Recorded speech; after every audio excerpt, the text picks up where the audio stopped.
এ যেন নদীর সঙ্গে মানুষের এক অসম লড়াই, এক নিয়তিহীন যুদ্ধ, যেখানে বুক ভরা দীর্ঘশ্বাস আর চোখের জল ছাড়া মানুষের আর কোনো অস্ত্র নেই। সিরাজগঞ্জের চৌহালি উপজেলার চরসলিমাবাদ গ্রাম। এখানে প্রতিটা সকাল আসে নতুন এক আতঙ্কের বার্তা নিয়ে।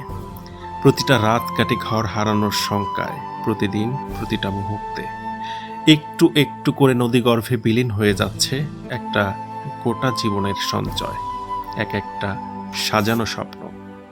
ভাঙন রোধে জিও ব্যাগ ডাম্পিং করে কিছু চেষ্টা করা হয়েছিল, কিন্তু যমুনার ক্ষুধার কাছে তা যেন বড্ড নগণ্য।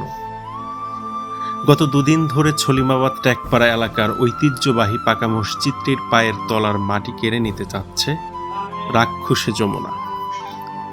নদীর উত্তাল হিংস্র স্রোত যেন ধেয়ে আসছে বহু বছরের পুরনো অসংখ্য মানুষের আবেগ জড়ানো এই পবিত্র ধর্মীয় স্থানটি গ্রাস করতে।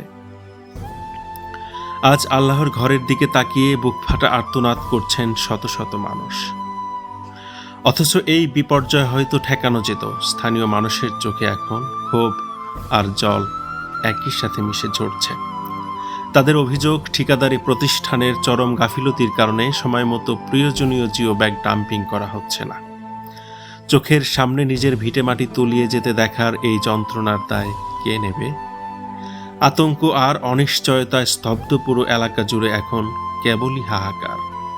প্রশ্ন একটাই, আর কত হারালে ঘুম ভাঙবে কর্তৃপক্ষের?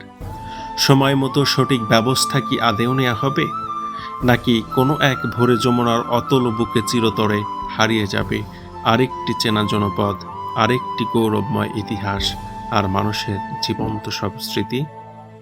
সব হারিয়ে নিঃস্ব হওয়ার আগেই চৌহালির মানুষ এখন শেষবারের মতো তাকিয়ে আছে সংশ্লিষ্ট কর্তৃপক্ষের জরুরি পদক্ষেপের দিকে।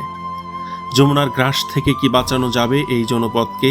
উত্তরটা হয়তো সময়ের কাছে, নয়তো কর্তৃপক্ষের সদিচ্ছার উপর।